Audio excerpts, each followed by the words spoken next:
गुरु महाराज कहते हैं कि बंदे तेरे सांस वृक्ष कैसे बात सभी जड़त जाए। गुरु महाराज कहते हैं कि जिस प्रकार पेड़ होता है और पेड़ से पत्ते अपना आप ही टूट कर गिर जाते हैं, उसी प्रकार से तेरे दिन पर दिन ये सांस टूट रहे हैं, गिर रहे हैं। क्या तुझको इसकी समझ नहीं है? गुरु महाराज समझाते हैं कि तू इन सांसों से ही पार हो सकता है, इन सांसों से ही तू अपने जीवन को सुखमय आनंदमय बना सकता है, इन सांसों से ही तू इस भव सागर को पार कर सकता है और इन सांसों से ही तू मालामाल हो सकता है। क्या आप जानते हैं कि हमारी सांसें हमें कैसे मालामाल कर सकती है? यदि आप नहीं जानते तो वीडियो को पूरा देखें और समझने का प्रयास करें। देखिए, जब हम श्वास लेते हैं तो श्वास जब हमारे शुद्ध हो जाएंगे तो हमारे फेफड़े स्वस्थ हो जाएंगे। जब हमारे फेफड़े स्वस्थ हो जाएंगे तो उसमें वायु कितनी भी हम ठहरा सकते हैं। जब हम फेफड़ों से कमजोर है, दिल से कमजोर है, दिमाग माइंड से कमजोर है, तो ऐसे हम इस संसार में विजय प्राप्त कर सकते हैं? नहीं कर सकते। पहले अपनी सांसों को ही शुद्ध करना पड़ेगा, अपने शरीर को ही शुद्ध करना पड़ेगा। फिर जब आप अपनी सांसों को शुद्ध करना जान जाओगे, फिर आप साधना भजन करना भी जान जाओगे। क्या बताया है पहली कली के द्वारा? गुरु महाराज कहते हैं कि कौन मूल श्वास भया, कौन श्वासा मूल। गुरु महाराज कहते हैं कौन श्वासा मूल भया, कौन श्वासा मूल।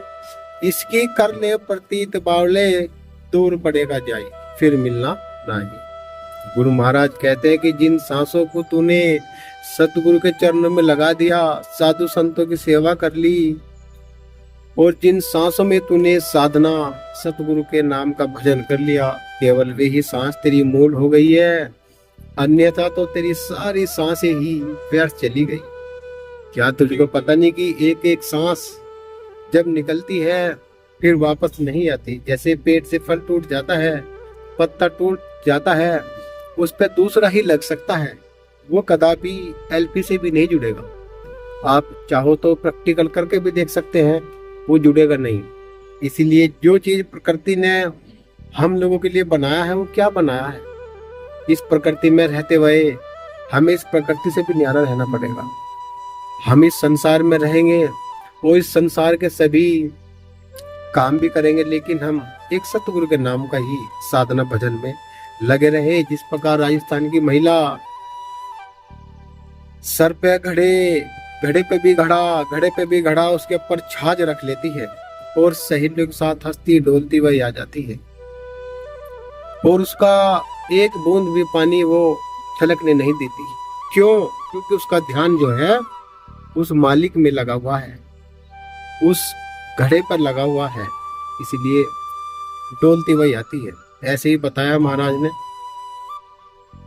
कि बंदे तेरे सांस वृक्ष कैसे पात सभी जड़त।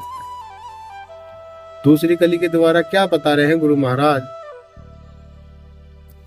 कि कहां से तू आया है, कहां तुझे जाना, और कहां लगी तेरी आस। सतगुरु कहते हैं कि कहां से तू आया है, कहां तुझे जाना, कहां लगी तेरी आस, और जिस सतगुरु को तू फिरे रे ढूंढता, वो तो है तेरे पास तुझ माही। क्या तुझको इस बात की खबर है कि तू कहां से आया है? क्या तुझको इस बात का ज्ञान हो गया है कि कहां तुझे जाना है और कहां तेरी आस? जब तुझे पता चल जाएगा तू कहां से आया है, कहां तुझे जाना है, फिर तू उसी प्रकार से अपनी आस को लगा लेगा। महाराज ने भी कुछ साफ बताया है। यदि किसी मंदिर या गुरुद्वारे में आप जाते हो और जब वहां कोई एक साधु होता है, वो साधु आपको कहकर समझा देगा। यदि मूर्ति बोलती तो फिर सतगुरु क्यों आते हैं संसार के अंदर? क्यों महात्मा यहाँ इतना आते? वो केवल महात्मा इसलिए आए हैं कि संसार को जागृत, उनको वो प्रकाश दिखाने के लिए, संसार में सत्य का पाठ पढ़ाने के लिए और सत्य को स्थापित करने के लिए। सभी महात्मा इसीलिए आते हैं कि संसार में जागृति हो, उन्नति हो, संसार के लोग सभी सुखी रहे। क्या बताया है कि बंदे तेरे सांस वृक्ष कैसे पात सभी झड़त जाई। तीसरी कली के द्वारा गुरु महाराज दर्शा रहे हैं साधुसंगत जी, यदि आप इस वाणी को सुन लोगे और इस पर अमल कर लोगे तो मेरा मानना है कि आपके घरों में धन की वर्षा होने लगेगी, धन आपके घर में ठहरना शुरू हो जाएगा, बरकत आपके घर में होनी शुरू हो जाएगी। कैसे होएगी? जब आप कुछ अमल करोगे, अमल करे से ही पाएगा। क्या बताया है गुरु महाराज? कहते हैं कि हमने तो दी तेरे सबन को सुनो रे ज्ञान प्रकाश। महाराज कहते हैं कि हमने तो सभी को वो रास्ता बताया। गुरु कहते हैं कि हमने दी तेरे सबन को सुनो रे ज्ञान प्रकाश, ये संसार जाल मकड़ी का नदी किनारे कीच, इसको रख ले भाई। आप ये समझ लीजिएगा कि जिस प्रकार से मकड़ी जाला बुनती है, उसी प्रकार से ये जीव जो है मोह माया का एक जाला बुनता है कि पोता पोती, देता देती, लमने मित्र, सगे संबंधी, रिश्ते नाते बहुत आडंबर संसार के अंदर है। इसी प्रकार से ये जीव जो है उसी में फंस जाता है और फंस कर वहीं प्राण त्याग देता है। सत तो उसको मिला ही नहीं, सतगुरु की भक्ति तो उसने करी नहीं, फिर वो उस काल जाल में फंस जाता है। महाराज कहते हैं कि काल हमारा पुकड़ा, यम हमारा गुलाम, और चिल्ले तो है हम सतगुरु के, किसके आगे करे सलाम। कि हमने तो अपना शीश सतगुरु को दे रखा है और हम ये शीश क्यों दे? काल जाल तो खड़ा न खाता है, सत के आगे सब नाचते हैं। जब 1 किलो का बाट होता है और एक तरफ 5 किलो का बाट होता है, तो वो 5 किलो का बाट 1 किलो को दे दे मारता है। ये तो आप समझ लोगे क्या दर्शाया है कि बंदे तेरे सांस वृक्ष कैसे पात सभी जड़त जाए। चौथी कली के द्वारा क्या बता रहे हैं गुरु महाराज जी, जरा गौर फरमाना साध संगत जी। यही तो वो मूल वाणी है जिस वाणी को सुनने से ही आपके घर में सुख समृद्धि आ जाने वाली है। यही तो वाणी है गुरु रविदास महाराज जी की पावन वाणी है, जिसे आप सुनते ही निर्मल हो जाओ। क्या बताया है कि बैठे 12 खड़े 18, चले पूरे 30, और मैथुन करे से तो 64 टूटे, कैसे पाओ तुम जगदीश।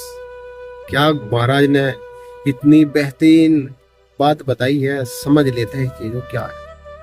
देखिए, जब हम बैठे हैं और नॉर्मली सांस ले रहे हैं तो हमारी 12 सांस है।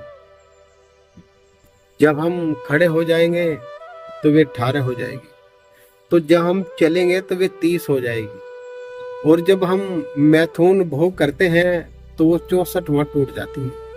तो आप ये चीज गिनती कर लीजिएगा कि 24 घंटे में 21,606 सांस आते हैं।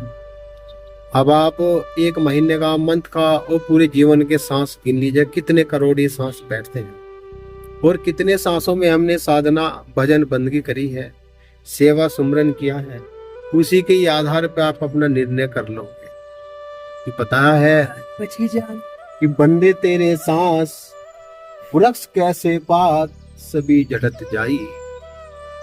महाराज ने बताया है, तो इस चीज को समझ ले और अपने अंदर ठहर कर ले। सतगुरु के नाम पे तो टिक जा, अपने घर में सतगुरु रविदास महाराज की गद्दी स्थापित कर ले, और वहीं पे तू जोत लगा, और वहीं पे सतगुरु महाराज का तू नियमित रूप से भोग लगा। गुरु महाराज कहते हैं कि तेरी सोच छुट्टी, गुरु महाराज कहते हैं तेरी सोच छुट्टी, नू तेरी तकदीर खुट्टी। जिस घर के अंदर उस मालिक पूर्ण सतगुरु का भोग नहीं लगता, उस घर को तो वास्तविक नीच ही समझ लेना चाहिए। जिस घर में पूर्ण सतगुरु का भोग नहीं लगता, वो घर नीच होता है। नीच कोई वैसे नहीं कोई बनता जब हम सतगुरु के नाम का भोग लगाएंगे, सतगुरु के नाम का जब भोग सुबह शाम हम लगाएंगे अपने घर के अंदर, तो हमारा घर सत का बन जाएगा। साधना करेंगे और सत का बन जाएगा, सेवा करोगे और सत का बन जाएगा, साधु संतों में मिलजुल कर रहोगे, उनकी बंदगी करते रहोगे, अपने महात्माओं पे भरोसा करोगे और ज्यादा सत बन जाएगा। जैसे राहु ने सत दिखाया संसार के अंदर कि वो स्वयं मालिक ही उसके घर में प्रकट हो गया। ये क्या है? राहु ने अपनी गृहस्थी को इस प्रकार से मेंटेन किया था कि जल पे ही समाधि लगा ली थी। कर्मा माता लौटलियो खड़ी रही 12 साल तक। ऊपर से आकाशवाणी होती है कि हे कर्मा, राहु तो वहां पर समाधि में लीन है, हर जा। राहु ने ऐसी सिपत भक्ति, ऐसी सत की भक्ति कर ली कि तेरा एक ऐसा बालक होगा जो इस संसार को प्रकाशमान कर देगा। वो ऐसा सूरज होगा कि उसके मुकाबले का कोई सूरज ही नहीं होगा। ऐसा वो फूल खिलेगा कि वो सबको उस फूल की खुशबू से महका देगा। तेरा एक ऐसा बालक होगा। आकाशवाणी ऊपर से हो गई। राहु की समाधि जब खुल गई, जब भी गुरु रविदास महाराज उनके प्रकट हुए। इसे कहते हैं सत की भक्ति। उसने सत को माना है। आप भी सत को मान लीजिएगा अपने घर में। अपने बच्चों को बढ़िया पढ़ाओ लिखाओ, उन्हें सही दिशा दीजिएगा। जब बच्चा छोटा होता है तो वो अपने माता पिता की उंगली चलकर ही बड़ा होता है। तो सबसे पहले गुरु माता पिता ही हैं। फिर जब वो थोड़ा बोलना शुरू हो जाएगा तो उस स्कूल में दाखिला दिवा देते हैं। फिर वे भी उसके गुरु बन जाते हैं। फिर वो कुछ काम सीखता है, कुछ और सीखता है। इस प्रकार के कई सारे गुरु हो बन जाते हैं। लेकिन जो अखंड ज्योति का जो गुरु है एक, वो पूर्ण सतगुरु की शरण जब मिल जाती है तो इस भव सागर से पार उतर जाता है। इसीलिए सासंगत जी लास्ट कली के द्वारा क्या बता रहे हैं गुरु महाराज, जरा गौर फरमाना। गुरु कहते हैं कि बंदे तेरे सांस वृक्ष कैसे पास सभी जड़त जाई। गुरु महाराज कहते हैं कि हो जा रे अलमस्त भजन में, क्यों रहा भूल में सोई, और सुक्म न घाट पे बैठा रविदासा, दुर्लभ कपड़े धोई फिर धुलने नहीं। गुरु महाराज कहते हैं ये तुम्हारा सौभाग्य है कि तुमने ऐसे युग में जन्म लिया जिस युग में संतों की बाढ़ आ रही है। ऐसे युग में तुमने जन्म लिया जहाँ पूर्ण सतगुरु की वाणियों से संसार महक रहा है। आज पूरे वर्ल्ड के अंदर जितने भी देश हैं सभी में ही गुरु रविदास महाराज की वाणी इस प्रकार से महक रही है, जिस प्रकार से एक फूल महकता है और भंवरा उस पर ही टिककर प्राण त्याग देता है। यही तो वो संदेश है गुरु महाराज का कि बंदे तेरे सांस वृक्ष कैसे पास सभी जड़त जाए। मालिक ने दिशा दी है, निर्देश दिया है। आप इस चीज को समझ लीजिएगा। यदि आप हमारे चैनल पर नए हैं तो उसको सब्सक्राइब करना बिल्कुल न भूले और लाइक कमेंट करना बिल्कुल न भूले। बोले सतगुरु रविदास महाराज की जय, सतगुरु ज्ञान भिक्षुदास महाराज की जय, गुरु समनदास महाराज की जय। बोलो साधु सतनाम।